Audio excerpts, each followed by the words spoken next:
a faded photograph, a secret buried in time, and a quiet knock that should never have come. In the heart of London's fog, something long forgotten begins to stir. A memory, a betrayal, a name no one dares to speak aloud. This is not just a mystery, it's a reckoning. Before we begin, I'd love to know, where in the world are you listening from, and what time is it for you right now? Let me know in the comments below. Let's begin the story. It was on one of those somber afternoons peculiar to London in the early spring, when the damp hangs low in the air and the streets glisten as though reluctant to dry, that I found Sherlock Holmes in one of his more pensive dispositions. The fire burned low in the grate, and though I had been halfway through a modest article in the Lancet, it was clear that Holmes's mind was engaged in more intricate considerations than anything my journal could offer. He stood at the window, his long figure silhouetted against the pale light, his gaze fixed upon the slow-moving life below. Outside, the rain tapped lightly against the panes with a sound not unlike that of a patient, but persistent visitor. "Do you observe?" he murmured without turning. "The gentleman with the grey umbrella who has paused by the lamp-post across the street." I rose to join him, my eyes seeking out the figure in question. "I see him," I replied, noting little remarkable about the man. Holmes's fingers steepled beneath his chin. "He is not, I think, here by accident. The narrative etched in his bearing tells us more than you suspect." The man beneath the umbrella was, at first glance, quite ordinary. Late middle age, well-dressed, though not ostentatiously so, his coat tailored in a fashion a few seasons behind current fashion, and his umbrella neatly furled though unused. He stood rigidly, as if torn between decision and retreat, glancing occasionally toward the door of our building, but never quite approaching. "He is a solicitor," said Holmes quietly. "Retired. Recently, I should think. Observe the ink stain near his thumb, the slight warp in the shoulders where a briefcase would rest. But look more closely at his countenance. Drawn, not with fatigue, but with guilt. A man revisiting some act he long hoped forgotten." "You deduce all this from mere posture and attire?" I asked, though long familiar with the clarity of Holmes's observations. "And more," Holmes continued. "He carries something in the breast of his coat. A photograph likely. There is a slight bulge, square, paper-bound. But he dare not part with it, else he would not stand there in the rain, deliberating." "Perhaps he simply lost his way," I offered. Holmes gave a soft, mirthless chuckle. "The lost man does not pause with such hesitancy before a familiar threshold. No, Watson, that man stands at the border of confession, and the abyss beyond it." At that precise moment, as if summoned by Holmes's very words, the man began to move, hesitantly at first, then with greater urgency. He crossed the street in hurried steps, shoulders hunched, his face pale beneath the brim of his hat. We watched in silence as he reached the base of our stairs, placed one hand upon the rail, and promptly collapsed without a sound. "Quickly, Watson," Holmes said, already striding toward the door. We descended together, and I bent to examine him. Though pale and clammy, his pulse was steady, and his breath laboured but present. In his right hand, clenched with unconscious insistence, was a faded photograph, creased and mottled by time, the edges softened by years of handling. Holmes did not pry it from him. Instead, he studied the man's face with a gaze I had come to associate with some of his gravest cases. "We are no longer dealing with coincidence," he said quietly. "This man's past has finally found him, and it brings with it the weight of a buried sorrow." I glanced again at the photograph, barely visible through his fingers. "And that," I asked, "you believe to be the key?" Holmes did not answer. Between us we managed to bring the man into our sitting room, laying him gently upon the settee where many a troubled soul had sought Holmes's guidance. I fetched a glass of brandy while Holmes, with surprising delicacy, pried the photograph from the man's grasp. It depicted a young woman, her features softened by age and time's erosion. She stood before what appeared to be a country house, the shadows cast long by the afternoon sun. Around her neck hung a small locket, glinting faintly even through the degraded tones of the image. Holmes studied it for a full minute without a word. "It is not merely who she is," he murmured at last. "It is what she represents, to him, and perhaps to others. There are ghosts in this picture, Watson, the kind that do not rest quietly." The man stirred faintly, murmuring a name. "Clara," he whispered. Holmes's eyes narrowed. "Then our mystery begins." The gentleman had been laid upon the settee, and I, with the practiced efficiency of a physician, set about loosening his collar, examining his pulse, and moistening his lips with a draught of brandy. He remained insensible for several minutes, his breathing shallow but regular, and a slight tremor coursed through his limbs as though he struggled beneath the weight of an unseen burden. Holmes stood a pace removed, arms crossed, his gaze fixed not upon the man's features, but upon his hands, the fingers whitened at the knuckles where they had clutched the photograph, now lying upon the small table beside him. "He has known long years of restraint," Holmes observed, more to himself than to me. "And now, at the moment when silence becomes impossible, the cost of speech overwhelms him." I made no reply, focused as I was on the man's condition, but I noted the remark, as I always did, for later reflection. At length, the man stirred, his eyelids fluttering open. There was a momentary confusion in his eyes, followed by the unmistakable expression of a man who wishes he had remained unconscious. "I must apologize," he murmured weakly, struggling to sit upright. "The weather, the strain. I did not mean to intrude so dramatically." "Rest yourself," I replied gently. "There is no need for apology." Holmes, meanwhile, offered no such comforts. He took a seat opposite the man, steepling his fingers with calm deliberation. "You are among those accustomed to discretion," Holmes said. "But today you have chosen confession. Let us begin with your name." The man hesitated, then replied with the voice of one who once commanded courtrooms, but now feared the weight of every syllable. "Lionel Staithm. I practiced law in the city for near 3 decades. I have been retired these past 7 years. My health required it, though, as you can see, my mind has not found peace." There was no need to state the obvious. The man's pallor and tremor spoke for themselves. Yet there was something more behind his demeanor, an inward collapse, not born of illness, but memory. Holmes nodded slowly, his eyes never leaving the man's face. "Very well, Mr. Staithm. I believe we are both aware that you have not come to us for a matter of legality, but of something more intimate, and far older." Statham's hand trembled as he reached for the photograph upon the table. He took it up gently, as one might handle the belongings of the dead. "You must understand," he said, voice low. "This picture arrived 2 days ago by post, unsigned, unaccompanied, and unwelcome. It is nearly 30 years old, and yet I would know that face if all the world were reduced to ash."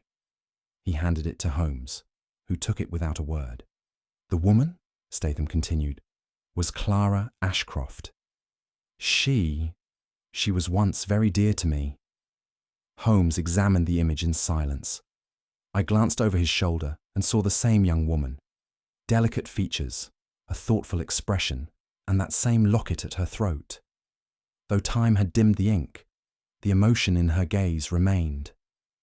"She died," Staithm said. "They called it drowning. She was found in the pond at her family's estate. The inquest ruled it suicide. But I never believed." He stopped abruptly, pressing his hand to his brow. "And now this arrives, and with it, letters, phrases, half-threats that suggest there are those who know more, or pretend to.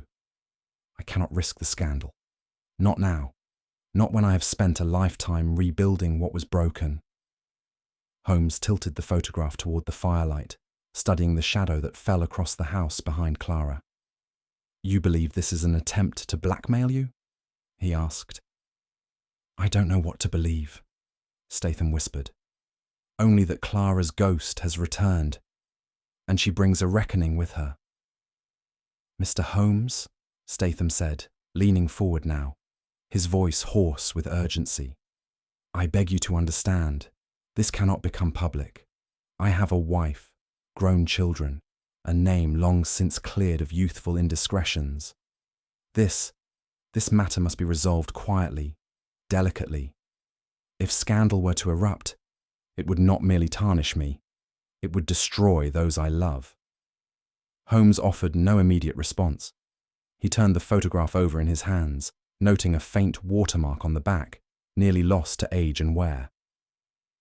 Even if what you fear is founded in falsehood, Holmes said at last, the perception of guilt may suffice to do harm. And you believe someone is deliberately provoking this? That there is an intent behind the reappearance of this image? Staithm nodded. There is a venom in the words I have received. They are not random. Someone seeks to revive Clara's death, not to mourn her, but to unearth it for advantage. He swallowed hard, the veneer of composure slipping. I no longer trust my own memory. I no longer trust that I was blameless. Holmes's gaze shifted toward the fire. For a long moment, he said nothing. Then, very well. But understand, Mr. Staithm, truth rarely behaves discreetly. Holmes leaned forward slightly, his voice softened, yet sharpened by that peculiar edge he reserved for interviews of significance. You say you and Miss Ashcroft were once close. Were you engaged? Statham's eyes flickered. There was talk of it. We were young. I had ambitions. Her family disapproved. I allowed myself to be persuaded by circumstance. In other words, Holmes said coolly, you abandoned her. The remark struck not like an accusation, but a scalpel's incision. Staithm flinched visibly. She never said it was over, he murmured. She simply stopped writing. Did you inquire after her? Number Y told myself she had moved on. Did she? There was no answer, only silence. Holmes tapped the edge of the photograph.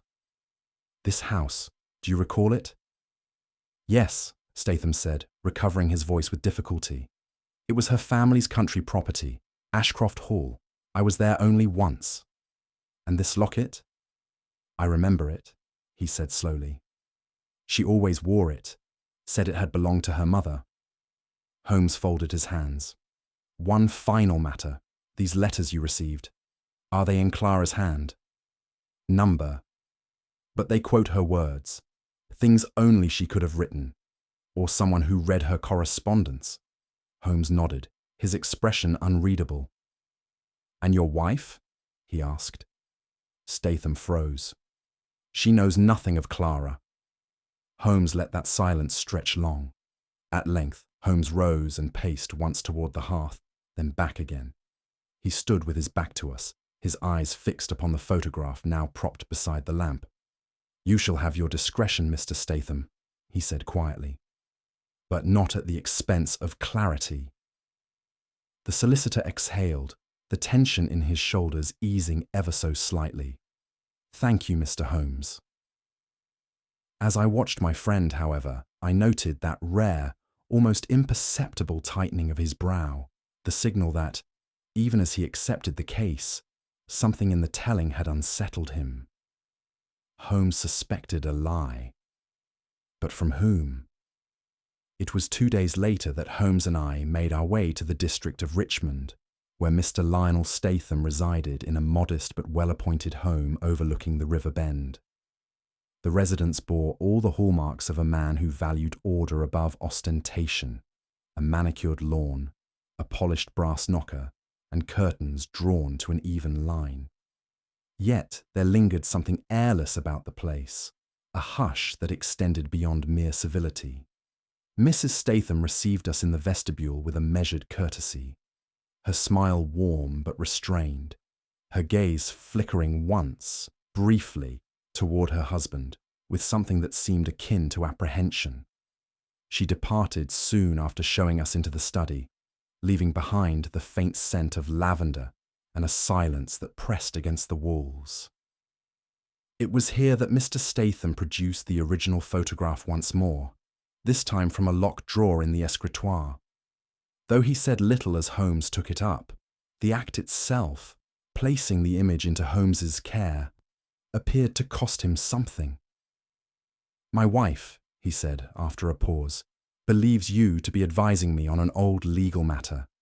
I should be grateful if you allowed her to retain that belief." Holmes inclined his head slightly. "Discretion," he said, "is a virtue we have cultivated with care." And with that, he turned the image toward the light with an expression that was both clinical and quietly reverent, as though the photograph held a secret that time had attempted but failed to erase. Holmes laid the photograph flat upon the desk and adjusted its angle, allowing the pale daylight to strike its surface evenly. He studied it in silence, and I, out of long habit, remained equally still, knowing better than to interrupt his process. "There is a peculiar balance to this composition," he murmured at last. "Note her posture, calm, dignified, yet not formal. She did not expect this photograph to be for public display. It was taken privately, perhaps as a memento or gesture of affection." He leaned closer, drawing out a small lens from his pocket and adjusting its focus over the surface of the image. "She wears a locket," he continued, "silver, with a clasped design I have seen but rarely. It is slightly off-center, as if she adjusted it in haste before the exposure. That suggests she dressed herself." I nodded. "And the building behind her?" Holmes tapped it lightly with a gloved finger. "That," he said, "is no generic country dwelling. The window mouldings are of the Kentish Tudor style, but the decorative lintel work, note the scrolls, is peculiar to a subset of Highgate restorations in the 1830s. You believe you can identify the house from this alone?" "I do not believe, I expect," he replied. "There are perhaps a dozen such structures remaining, more if one considers those which have since been altered." He tilted the photograph slightly and frowned. "Do you observe this dark patch along the lower edge?" I did, though it seemed unremarkable. "Not shadow," Holmes said. "Discoloration, possibly from earth or damp, suggesting this photo was once buried or secreted where decay could reach it." He looked up at Staithm. "This image was not merely forgotten, it was hidden." The following morning found us seated within the hushed interior of the London Records Office, its high shelves and narrow aisles whispering of lives long passed into obscurity. Holmes moved through the registries with an efficiency I had grown to regard with admiration bordering on awe. He compared photographs, measured architectural notations, and cross-referenced land transfers with a quiet fervour I dared not interrupt. At last, he drew a single folio from the shelf and opened it across the table before us. "There," he said, pointing to an engraving. "Ashcroft Lane, Highgate, house number 22. The image showed the same mullioned windows and scrolling lintel that had featured so prominently behind Clara in the photograph. The inscription confirmed it as the former residence of one Edmund Ashcroft, deceased in 1871, survived by his only daughter, Clara. Holmes ran a finger down the margins of the page. "Sold in 1874 to a solicitor's firm. Vacant since 1882. Present ownership unknown. Perfect." I raised an eyebrow. "Perfect for what?" "For remaining untouched," he replied. "If someone recently entered that property, their tracks may still remain." By mid-afternoon, we stood before the iron gate of Ashcroft Lane. The house rose behind it in a state of genteel ruin, its upper windows shuttered, its garden wild with neglect. It was, in every sense, a house forgotten by time, but not, I suspected, by all. Holmes pressed one gloved hand to the latch. "Shall we enter, Watson?" The door yielded to Holmes's efforts with an ease that belied its outward appearance, and we stepped into a corridor that bore the chill of long abandonment. Dust lay thick upon the banisters and floorboards, and yet, curiously, certain patches near the threshold had been disturbed, as if someone had passed through with cautious haste. The parlour retained some vestige of its former elegance. A cracked mirror above the hearth, wallpaper faded to the hue of parchment, and a chaise in the corner, its upholstery gnawed by time. Holmes moved without sound, his gaze flickering over the room with the precision of a surgeon inspecting an open wound. "There," he said, pointing to a patch of disturbed dust before a bookcase. "And again. Scrape marks on the floorboards." He knelt and examined the floor more closely. Within moments, he had pried loose a single warped plank beneath which lay a small cavity, blackened by damp and lined with torn fabric. At the centre of it rested a delicate silver locket, its chain coiled like a sleeping serpent. He lifted it with care. Inside, beneath the glass, were several red strands of hair, still vivid despite the years. Holmes's expression darkened. "Clara's," he said. "It matches precisely the hue in the photograph. And this—" He paused, pointing to a smudge of fresh earth along the underside of the plank. "This cavity has been opened recently. Someone else has been here." I stepped back instinctively. Then we are not the only ones seeking answers. Holmes rose slowly. "No," he murmured. "But unlike our visitor, we do not fear what lies buried. On the contrary." He pocketed the locket with care. "We intend to unearth it." Holmes studied the locket in silence, its delicate hinge creaking faintly as he opened it. Inside, under the time-smudged glass, lay a small wisp of hair, red gold in hue, and still remarkably vibrant despite the years that must have elapsed since it had been tucked away. He held it beside the photograph, comparing tones with an eye that never wavered in its precision. "It matches," he said simply. "There can be little doubt that this belonged to Clara Ashcroft." The locket's surface was scratched and pitted, as if it had been handled with trembling hands, perhaps concealed in fear, perhaps recovered in secret. There was no inscription within, no initials or date, yet in its simplicity lay a quiet defiance, the kind borne by women whose truths were never allowed to speak plainly. Holmes returned it to the small cavity, brushing a gloved hand over the interior walls. "There is moisture here. The ground has been disturbed recently." "Then we are not the first to uncover it?" I asked. "On the contrary," he replied. "Someone came here to verify its presence, not to remove it." He looked toward the doorway, his brow drawn. That person already knew of the locket's existence, and perhaps feared what it confirmed. "What does it confirm?" "That Clara's memory is not dead, Watson. Not entirely. Someone seeks either to honour her or to silence her voice a second time." He rose with care, his voice sharpening. "We must find someone who remembers her, someone whose mind remains tethered, however tenuously, to that distant tragedy."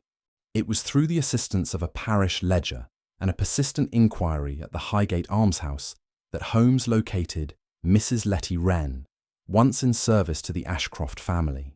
We found her seated in a narrow garden behind the residence, wrapped in a heavy shawl despite the mildness of the afternoon. Time had bowed her frame and scattered her thoughts like petals in the wind, yet her eyes retained the clear grey of someone who once watched quietly from the edges of things. "Miss Clara," she said when Holmes uttered the name. "Oh, yes. Yes, I remember her. So pretty. So soft-spoken, but sad too, always sad in the mornings. Holmes crouched beside her, speaking in a tone unusually gentle. You served her for many years? 7, she nodded. From the year she came out till the year she went into the water. And before she went, Holmes said carefully, did she ever speak of anyone? A Mr. Staithm? Letty's gaze clouded. Oh, he was the gentleman. Tall, always in gloves, fine boots. Miss Clara, she kept his letters in her drawer, tied with blue ribbon. Do you recall anything else? The old woman blinked, her voice softening to a whisper. She wrote one last letter, but never sent it. I saw her holding it that morning. It had a red wax seal. Holmes and I exchanged a glance. Do you know what became of it? But her mind had already drifted elsewhere, her eyes on a flower that no longer bloomed. As Holmes pressed gently, Letty Wren's voice descended into a series of murmurs and half-formed recollections, her mind wandering the corridors of time with halting steps. There was a child, she whispered suddenly, gripping her shawl tighter. Not hers, they said, but it was. I know it was. Holmes stilled.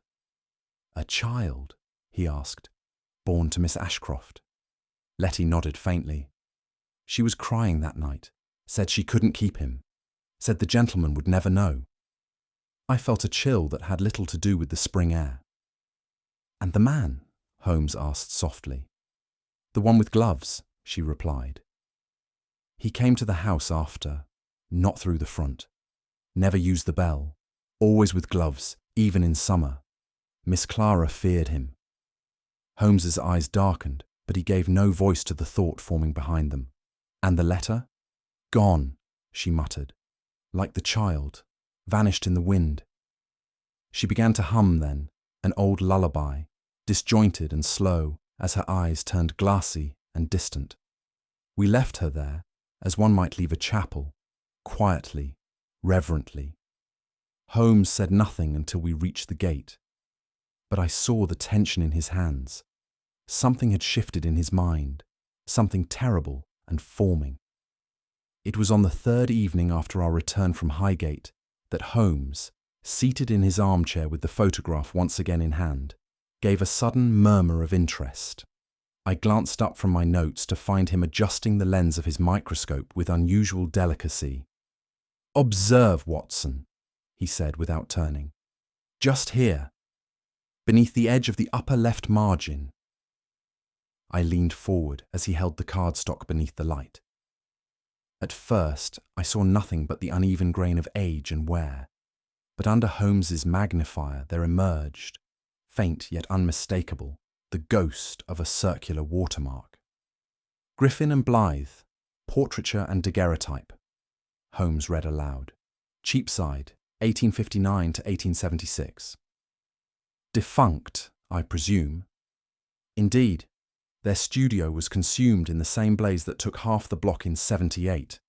But the style of the inscription and the curvature of the embossing leave no doubt. This was their work. And what significance do you assign to that? Holmes gave a thin smile. It suggests that the photograph was neither personal nor amateur, Watson, but arranged. And if arranged, then the sitter expected permanence. Someone meant for this image to endure. And yet, it was buried. His gaze darkened. A contradiction always merits pursuit. Our inquiries led us 3 days hence to a narrow row house in Lambeth, where we were greeted by a Mr. Felix Blythe, aged, stooped and near blind, but possessed of a memory as stubborn as a solicitor's ledger. Holmes had sent word in advance, and the old man received us with a cordiality befitting former patrons. Aye, Griffin passed some years ago, he said, settling himself beside the hearth. But I recall most sittings, Mr. Holmes. Faces stay longer than names, in my line. Holmes presented the photograph in its protective envelope, and Blythe took it with trembling fingers. This is my frame, he said at once. We used a 3/4 plate and satin board in that style. Yes, I remember her now. You do? Oh yes, not a common face. She came alone, booked under the name Miss Catherine James. But it was false. Her bearing was too fine, too sorrowful. Red hair, parted clean. Spoke like a girl trying not to cry. Did she mention what the photograph was for? Holmes asked. She said it was for someone she'd loved, once. I did not pry. She asked me to remove the locket's shine in the final plate. I refused. Why? Blythe sighed. Because she wept when I asked. There was a silence between us, broken only by the ticking of the old clock in the hall. She never returned for the duplicate, he added quietly. Someone else collected it. A man in gloves. Holmes's eyes flashed. Always the gloves. It was the following morning when Mr. Staithm arrived once more at Baker Street, his composure frayed, his hands shaking with the effort to contain himself. He produced a folded sheet of stationery, unmarked by sender or seal, which Holmes took with delicate precision. The note was brief, barely 4 lines, but its contents were chilling. You said I was your morning and your mercy, and yet you vanished when evening came. I was left with the silence and a secret that bore your name. Holmes read it aloud in a low voice. The effect on Staithm was immediate. His face blanched, and he covered his mouth with his hand. I wrote those words, he whispered, not to her, but of her, in my journal. How could anyone know? Holmes offered no answer, only laid the note beside the photograph and examined the ink with his lens. No watermark, he murmured. No fingerprints discernible, though the pen's nib was heavy. The hand is disguised. I watched as Holmes grew still. Too still. This is not the work of a stranger, he said at last. Someone with access to your private writings and an ear for memory.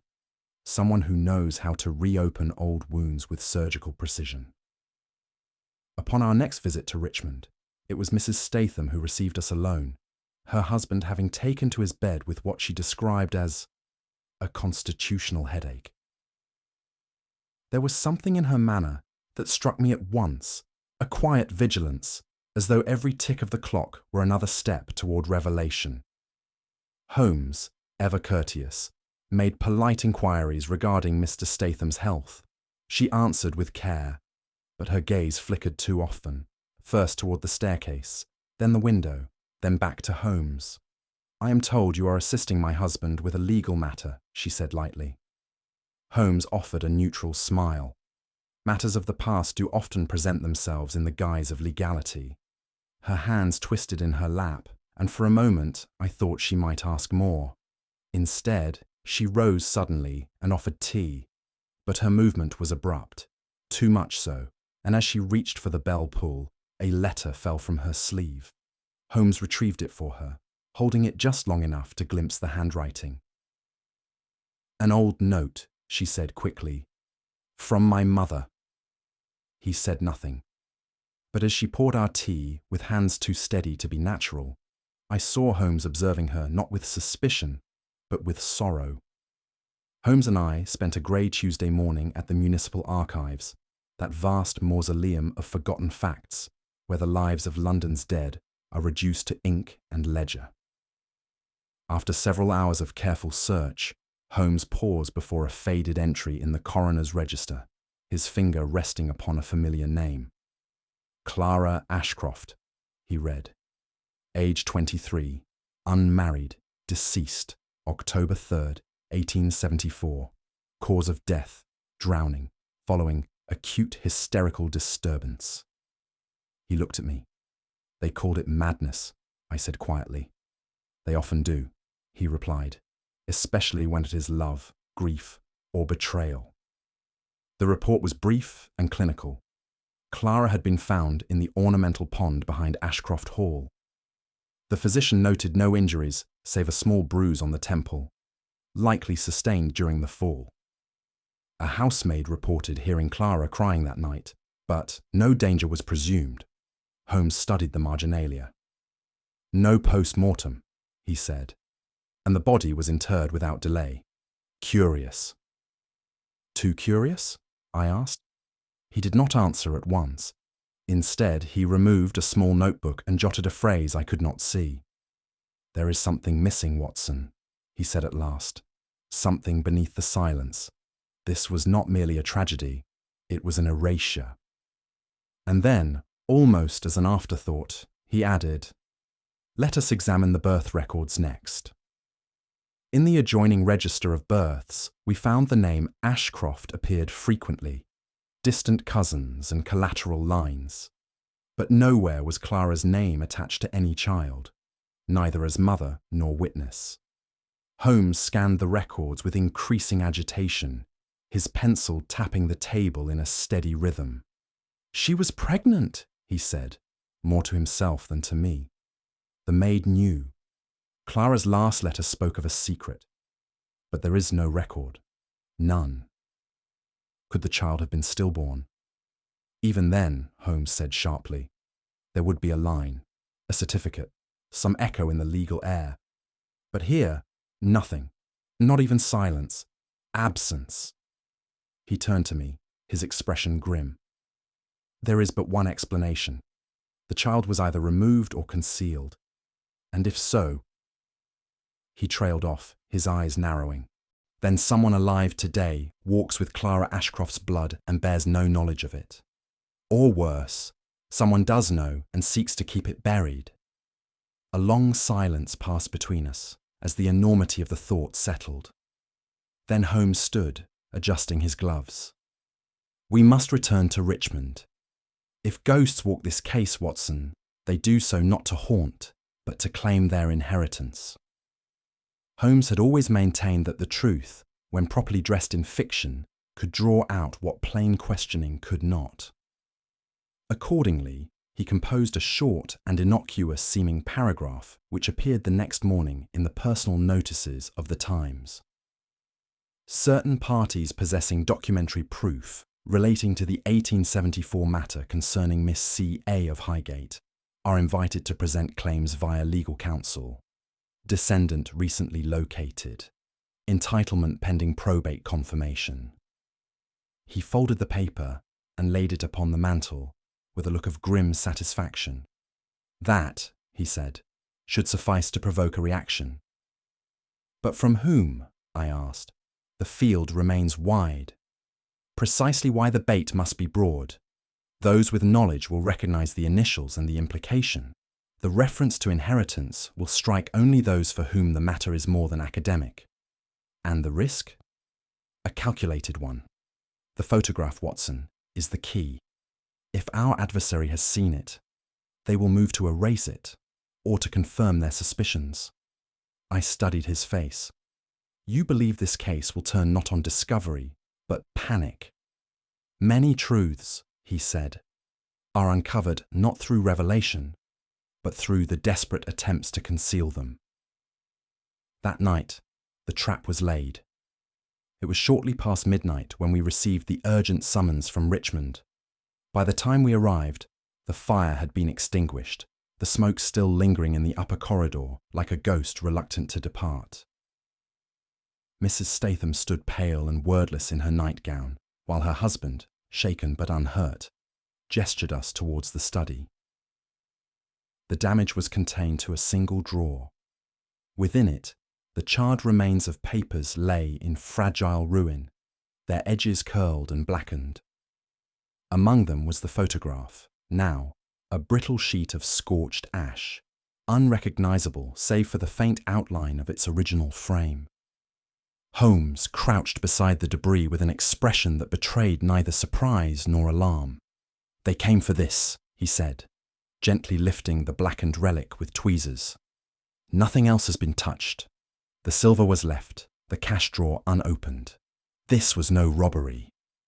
"But who?" Staithm asked hoarsely. "Who would wish to destroy something so old, so obscure?" Holmes did not answer at once. His eyes swept the room, alighting upon the window sash, where the lock had been forced with a thin, flat implement. "There was no theft," he murmured. "Only fear, and in fear lies revelation." He rose and turned to Staithm. "We must speak plainly now. There are no more shadows to retreat into." Staithm opened his mouth, then closed it again. His eyes had grown terribly tired. Holmes reached into the inner pocket of his coat and withdrew a small envelope, sealed with wax. "I made a duplicate," he said, 2 days ago, enlarged and professionally treated. The original was always at risk." He handed it to Staithm, who took it with hands that trembled visibly. Within was a near-perfect reproduction of the image. Clara's figure, poised and sorrowful, the locket still visible at her throat, and the architectural backdrop as clear as a fingerprint. "The intruder did not act out of a desire to conceal this from the world," Holmes continued. "They sought to know what we knew, to verify that the image existed and that its meaning had not been lost. But why burn it then? To ensure no second gaze would follow. To silence the possibility of further eyes studying her face, her pose, her surroundings. And yet..." He paused, tapping the copy thoughtfully. "They did not take it with them. They left its ashes here, as one buries a threat." Staithm sat heavily in the chair beside the hearth, the photograph pressed to his chest. "Why now?" he whispered. "After all these years?"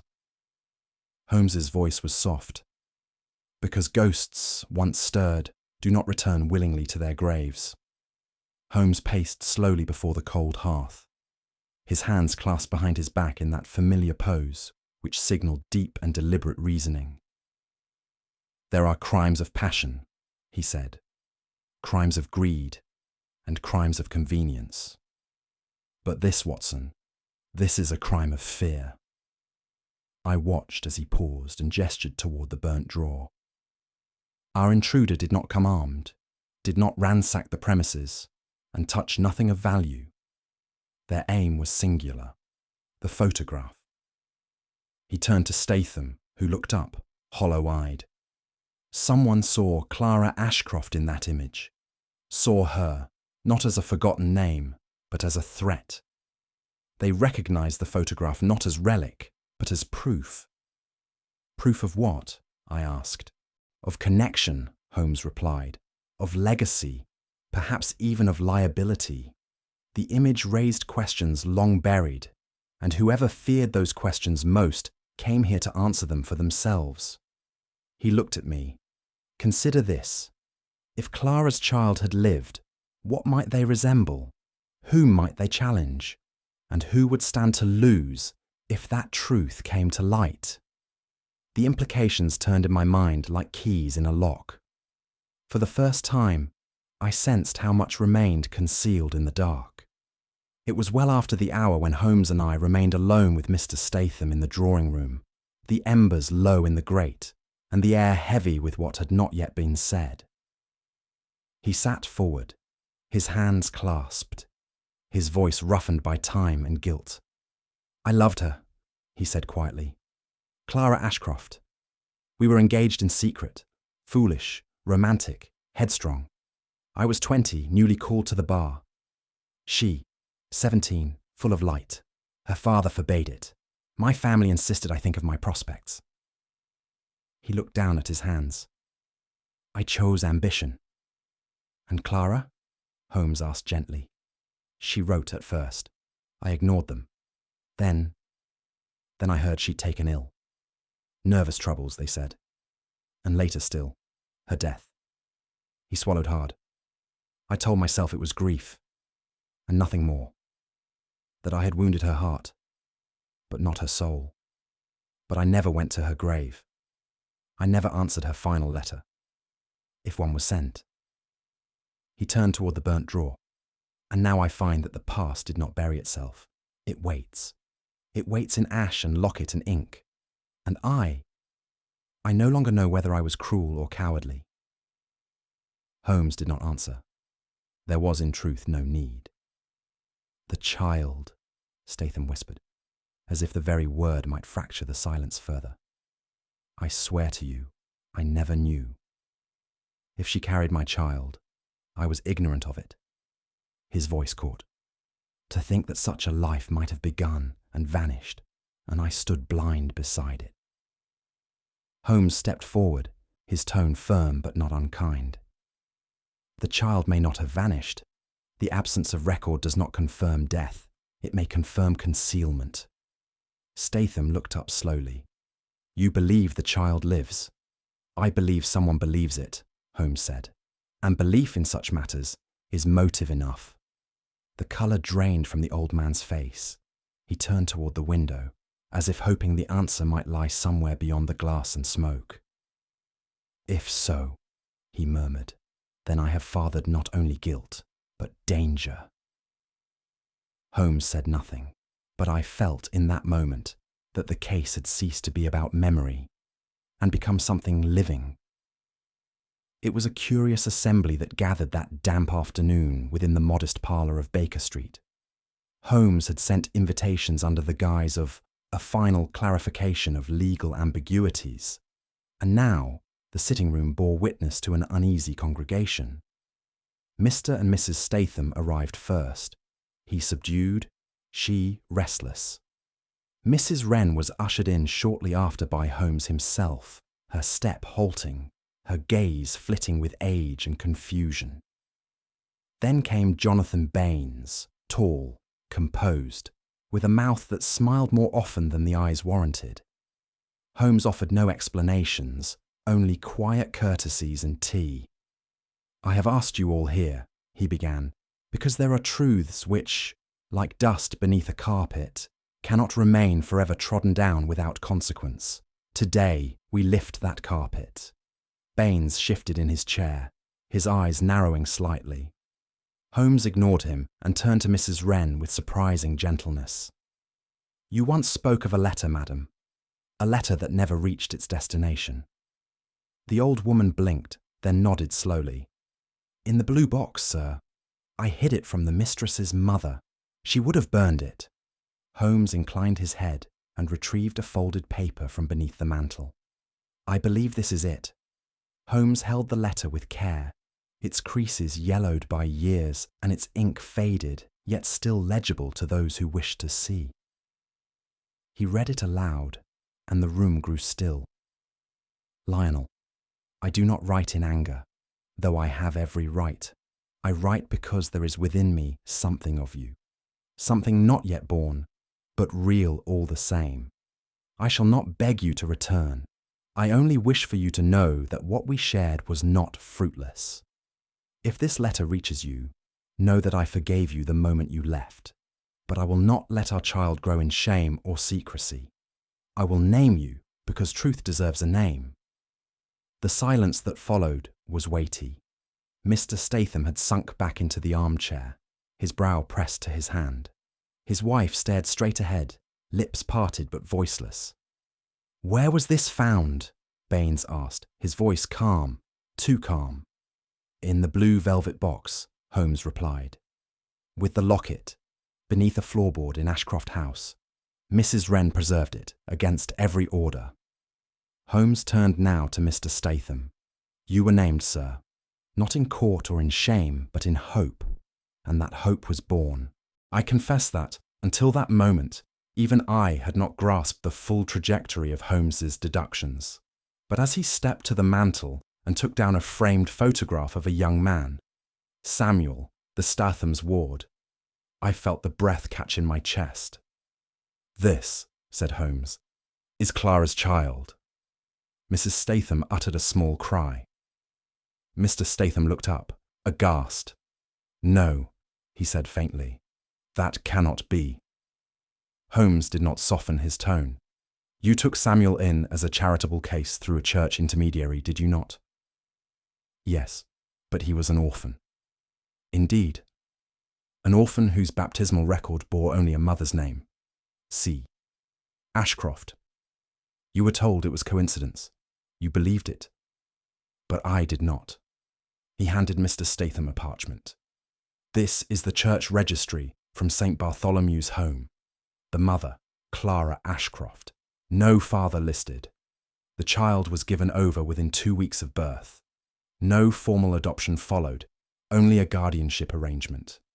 And so, through the passage of compassion or fate, you unknowingly raised your own son. The old man stared at the paper, his hand trembling. "My God," he whispered. "All this time under my roof." Mrs. Staithm wept quietly. A hand pressed to her lips. "He has your eyes," Holmes said softly. And indeed, as I looked again at the photograph, I could no longer deny the resemblance, not merely of feature, but of something deeper. "You may wonder," Holmes continued, "how I confirmed the link before confronting you all. The answer lies not in documents, but in reaction." He turned his gaze to Jonathan Baines, whose posture had stiffened noticeably. "I arranged a quiet luncheon at Simpson's. Young Samuel was invited under the pretext of meeting a benefactor. You, Mr. Baines, were told of a possible claimant to Clara's estate." Baines said nothing. "You arrived second. You saw him seated at the far table, his hair dark, his brow familiar, the tilt of his jaw unmistakably hers. And you turned on your heel and fled before dessert." "I was unwell," Baines said stiffly. "You were afraid," Holmes corrected, "because in him you saw Clara returned, not in person, but in consequence. You realized that your hold on the estate was crumbling, not through litigation, but lineage." Baines's eyes flashed, but he did not speak. "The child was never meant to reappear," Holmes added. "You believed him vanished, erased by time. And yet there he sat, alive, educated, and, through no one's intent, placed within the very family that had forsaken his mother." There was a long, bitter pause. "You recognized him, Mr. Baines," Holmes said quietly, "because you helped bury the truth." Holmes approached the final layer of revelation with a slow precision, as though pulling back the final cloth on a long-concealed tableau. "When Clara died," he said, "her modest estate passed to her nearest legal relative, Jonathan Baines. You were appointed executor. As such, you controlled the remnants of her holdings, a modest sum in trust, a few possessions, and a small parcel of land still untouched in Ashcroft Lane." Baines gave a dismissive gesture. "A trifling inheritance." "Trifling until contested," Holmes said. "And when my newspaper notice suggested the presence of a living heir, you did not sleep." He paced slightly, then turned toward the fire. "You forged the anonymous letters. You quoted Clara's words to unnerve Mr. Staithm, hoping to rattle him into silence or retreat. You broke into his study and burned the photograph not to destroy evidence, but to see if what we had matched what you feared." Holmes opened a ledger and laid it upon the table. "These are withdrawal records from the estate trust, small but steady, all routed through your firm, all under your discretion. You feared that discovery of the child would not only strip your control, but expose impropriety." Baines's face had lost its colour. "You forged nothing," Holmes said, "except the illusion of finality. Clara's child was never dead, only displaced, and your campaign began the moment you saw in Samuel the ghost of your guilt." No one spoke. The only sound was the whisper of Mrs. Wren, who murmured, "Justice comes when it is ready." The fire in Baker Street crackled low, casting an amber hue across the assembled faces, each one shadowed by expectation or fear. Mr. and Mrs. Staithm sat close together, his hands clasped tightly, hers fidgeting with a fraying handkerchief. Jonathan Baines had claimed a position near the window, aloof yet alert, his chin slightly lifted in a posture of bland curiosity. Mrs. Wren, stooped and murmuring to herself, occupied a corner armchair, a living relic of a vanished past. Holmes stood beside the hearth, one hand resting upon the mantelpiece, the other behind his back. "I have summoned you all," he began, his voice measured and void of ornament, not to cast judgment, but to illuminate. What has been buried must now be unearthed, if we are to prevent further darkness. No one responded. There are those in this room, Holmes continued, who have spent decades stitching silence into the fabric of their lives. But silence, like decay, spreads, and it leaves behind the scent of guilt. I felt, as I so often had in such moments, that we stood not merely in our lodgings, but upon a precipice, the ledge between revelation and ruin. And at its edge, Holmes, calm and unshaken, held the lantern. Baines offered a tight smile, as though indulging the fancies of an eccentric host. "You weave a compelling tale, Mr. Holmes," he said, "but surely even you must admit that what you possess is conjecture, emotionally coloured inference, not legal substance." Holmes did not move from his place by the hearth. "You are mistaken, Mr. Baines. What I possess is motive, opportunity, and now, intent." Baines shrugged faintly. "A letter unsigned. A vague recollection from a maid whose memory is all but air. A boy of no legal standing.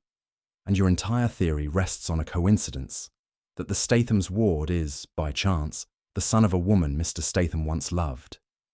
Holmes turned his head slightly, his eyes narrowing. A curious choice of phrase. "I never said she was once loved, only known." Baines's mouth opened, then shut again. "Coincidence," Holmes continued, "is the last refuge of a man cornered by truth." "I deny any wrongdoing," Baines replied coolly. "You may paint me with suspicion, but it will not stand." Holmes gave the faintest smile. "You mistake me again. I do not paint, Mr. Baines. I unveil." The stillness that followed was no longer of civility, but of fracture, hairline cracks forming in a brittle facade. It was then Holmes inclined his head toward me, and I stepped forward with the weathered volume held respectfully in my hands. "This," I said, "was found yesterday among a collection of sealed boxes in the attic storage of the late Mrs. Baines's country property. The boxes had remained untouched for decades, until Holmes, ever curious, suggested a revisit." Baines's gaze sharpened. "The diary," I continued, "bears Clara Ashcroft's hand and spans the final months of her life. It is filled with detail, her loneliness, her reflections, and above all, her maternal longing. She speaks of the child often, and always with tenderness." I opened the diary to a bookmarked page, my voice steady. "I will not give him to the river. I will not vanish like my father warned me I must. If I must leave this place, it will be with the child and not without. Jonathan says there are legalities, that the name must not be known, but I do not care. I shall go, far from Ashcroft, and make a new name, for the boy and myself." Holmes took the diary gently from my hand and placed it upon the centre table. "In her words, Mr. Baines, you are present, and you are feared." Holmes opened the diary once more and began to read in a voice stripped of drama, leaving only the bare clarity of truth. "Jonathan says I imagine too much, but I see how he looks when I speak of the child. I see how he walks past the cradle, with his gaze averted. I know that he has spoken with the family solicitor, though he denies it. I will leave by the new moon.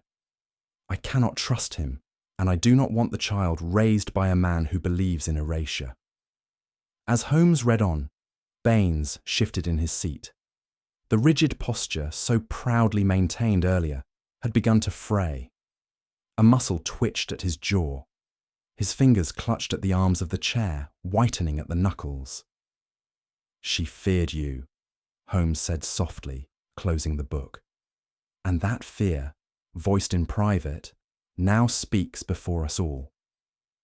Baines stood suddenly, knocking the chair back. "This is character defamation. You have no proof. None." Holmes took a step forward.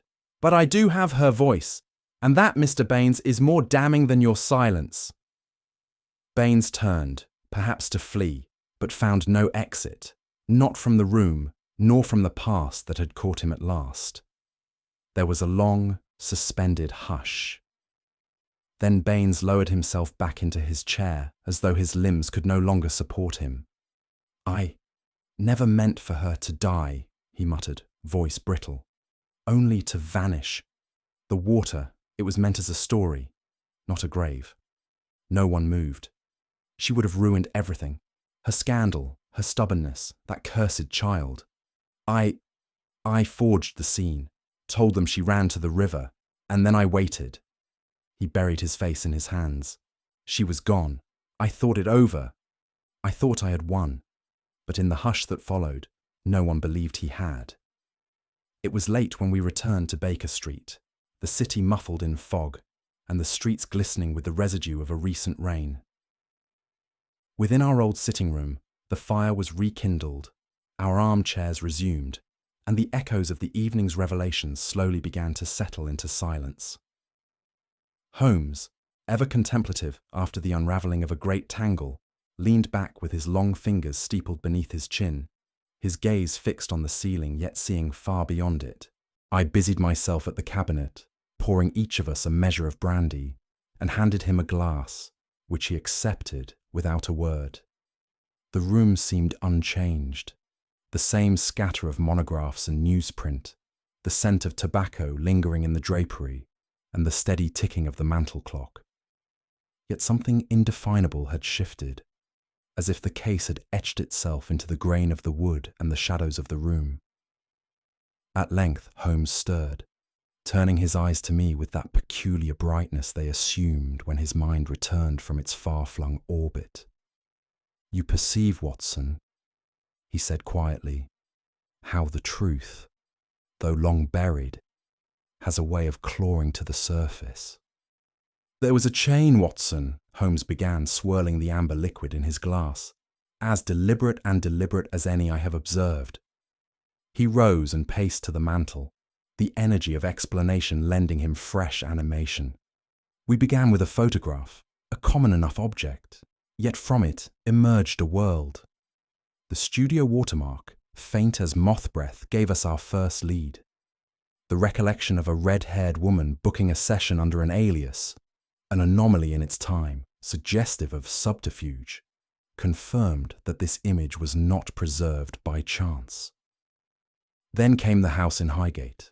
That we found the locket there was no coincidence. It had been hidden, Watson, not discarded. Its contents, strands of red hair, tied our faded photograph to a woman long lost, Clara Ashcroft. Holmes paused, then continued. And the maid, Mrs. Wren, though addled by time, handed us a cipher of truths. The man with gloves, a letter never sent, a child who vanished. Each clue, obscure when alone, became coherent when joined. The trap, as you know, was the announcement of the fictitious heir, an inheritance reclaimed, that provoked the guilty party to act. The photograph's destruction revealed not malice, but fear. A man does not burn what he does not understand. He burns what he knows. He turned back to me. Baines's panic at the sight of young Samuel was the fulcrum. From there, the inheritance scheme unravelled. His control over Clara's estate, his fear of losing it, was the root of every deception. Holmes returned to his seat with a sigh. It was not a case of murder, Watson.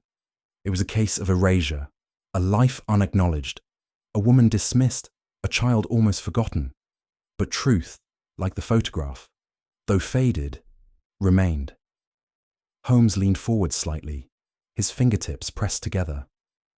But what gives the matter its most singular character, Watson, is not Baines's villainy, but Mr. Staitham's unwitting virtue. I looked at him askance. You refer to the boy, Samuel? Precisely, said Holmes. The irony is absolute. Mr. Staitham, fearful of scandal, of past indiscretion, of the long arm of an abandoned affair, adopted the very child he had sought to distance himself from. I sat in momentary silence, the magnitude of it settling upon me. The child, born in secret, was placed under another name into charitable care, and years later, in a gesture of Christian duty, Staithm brought the boy into his household, clothed him, educated him, protected him. He raised his own son, I murmured, believing him to be no more than a stranger. Holmes nodded, and did so with a devotion unmarred by knowledge. It is a strange mercy, Watson. A quiet justice, unsought and perhaps undeserved, but justice all the same. There was something profoundly moving in the thought, more than the resolution of clues, more than the unmasking of a scoundrel. A life redeemed not by design, but by unknowing care. It was, I thought, the kind of truth Holmes seldom spoke of, but in his own fashion held dear. The hour had grown late, and the city beyond our windows lay in a hush of fog and lamplight. Holmes, staring into the fire, spoke with the air of a man reflecting not merely upon a case, but upon the frailty of human design. "You see, Watson," he said, "not all justice arrives wrapped in the robes of law. There are wrongs no magistrate can prosecute, wounds no tribunal can mend. What passed between Clara Ashcroft and Mr. Staithm, between her memory and the boy who now bears his name, exists in a place the law cannot tread." I nodded, the embers stirring soft red against the grate. "Baines will answer," Holmes continued, "for his fraud and his forgery, perhaps more. But the greater reckonings lie elsewhere, in Mr. Staitham's conscience, in his wife's silent dread, in the boy, Samuel, who shall one day learn the truth of his origin, and must choose what to do with it." He paused. "The courts will not see all of this, but truth, like the tide, reaches where no gavel can echo." Holmes reached for his pipe then, a gesture familiar and final, and lit it with the taper by his chair. "We are not judges, Watson, but we bear witness, and sometimes that too is justice." There was little more to say. The case had closed not with applause, but with silence, and in that silence something was set right, not by verdict, but by the quiet work of truth finding its voice at last. It was some days after the conclusion of the case when Holmes suggested we take a walk along the embankment, the air thick with mist and the sluggish Thames rolling darkly beside us. The world had resumed its ordinary rhythm, yet the echoes of that singular investigation lingered still. We walked in silence for a time, the clop of distant hooves softened by fog, until Holmes broke it with a quiet murmur. "There are cases, Watson," he said, "which leave no man triumphant, only thoughtful." I nodded, understanding the sentiment too well. The memory of Baines's unravelling, of Mr. Statham's haunted eyes, and of young Samuel, so full of trust and unknowing lineage, pressed heavily on my mind. "Would you say justice was served?" I asked him, more to provoke his reasoning than to form a conclusion of my own. Holmes did not answer immediately. He drew from his coat the familiar briar and lit it with deliberate slowness. "I would say," he replied at last, "that justice, like the river, flows without haste or concern for our verdicts. We may observe it, we may even steer it briefly, but it runs to its own destination." As we passed beneath the gas lamp's flickering glow, I found myself possessed of an odd tenderness toward the quiet mercy that had threaded its way through the case. "How strange," I said aloud, "that the child born of secrecy and misfortune should find himself raised not by strangers, but by the very man whose name he never knew he bore." Holmes glanced at me sidelong. "Strange to the careless mind, Watson, but perhaps not to fate." "There is something redemptive in it," I continued, struggling to give voice to the sentiment that had taken hold of me. "Mr. Staithm, who once fled from scandal, became, unknowingly, a guardian of what remained of Clara's life. And in return, the boy grew under a roof, not of disgrace, but of kindness. It was no design of man, Holmes said, but it was no error either. The notion stirred something solemn within me. We so often chase truth like hounds behind a scent, measuring it in facts and motives, yet here was a truth wrought not by logic, but by accident, and it had brought forth something nobler than any courtroom decree. For once, the past had not been avenged, but transformed. Holmes halted by the parapet and leaned slightly upon it, gazing across the sluggish, darkening waters. His voice, when he spoke, was low and almost philosophical in tone. "There is a mask, Watson," he said, "beneath which justice and cruelty often wear the same expression." I looked to him in surprise, but he did not meet my eyes. Instead, he studied the river with an abstraction that suggested his thoughts had drifted far beyond the present hour. We speak of justice as though it were a blade, clean, sharp, precise. But what if it is, in truth, a mirror cracked by time? We see ourselves in it, but not always clearly. "You refer to Baines?" I asked. "I refer to them all," Holmes replied. "To Clara Ashcroft, to Staithm, to the boy, each bearing the consequences of a single action, some with knowledge, others without. Baines wore cruelty like a cloak. But who among them did not conceal something?" He paused and drew slowly from his pipe. "In the end, we do not recover the whole. We gather fragments, a photograph, a letter, a locket, and from these we construct what once was whole, but it is always incomplete." He turned to me at last. "It is not who committed the act that matters most. It is who bore its weight, and that, Watson, is where the true reckoning lies." We resumed our stroll, though neither of us spoke for several moments.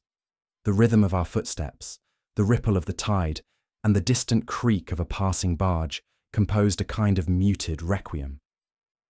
My thoughts turned, as they often did in such moments, to memory.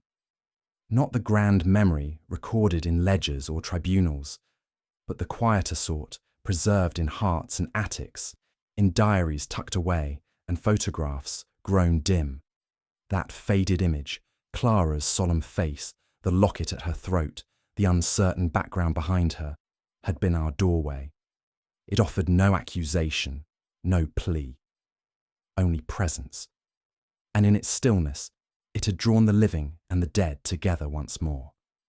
Baines would face the consequences of his forgery and deceit, though I suspected the punishment would pale beside the inward ruin. Mr. Staithm, for his part, had glimpsed at last the full circle of his past, not with triumph, but with trembling grace. As for Samuel, he would grow into a man marked not by shame, but by something deeper, a mystery, not of guilt, but of mercy. And Holmes? He had returned, as ever, to his violin and his silence. But I knew the case had reached him.